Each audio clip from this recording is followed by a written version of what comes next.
Hello everyone, this is 𝗵𝗵𝗵𝗃 and 𝗕𝗵𝗂𝗃𝗄𝑎. And this is 𝗵𝗃𝗃𝗃 and 𝗵𝗵𝗹𝗃. They're assisting us in dissections of kidney. When you're going to dissect a kidney, you have to follow the safety measures to stay out of the risks. Firstly, be careful when you're using scissors and stuff. And second, wear gloves. And lastly, wash your hands even if you're wearing the gloves during the protocols.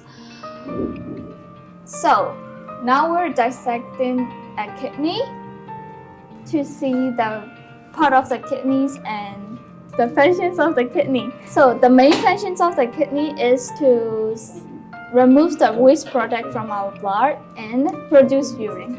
In kidneys, there are two main parts, which is 𝗂𝗂𝗿, right here,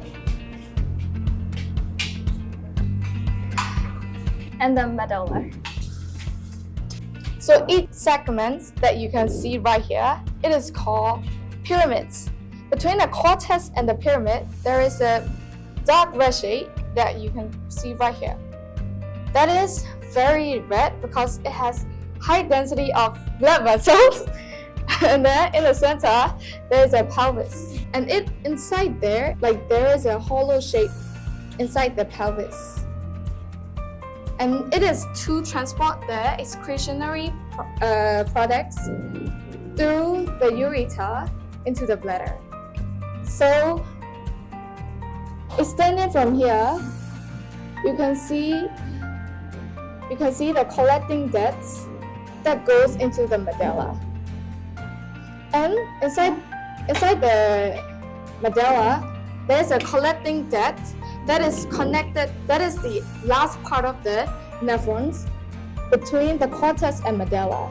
Here, there are millions of nephrons.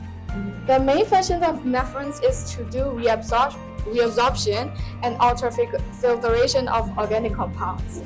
So ultrafiltration and reabsorption, they went into the collecting duct and then through the tubules and into the pelvis and through the ureter into the bladder.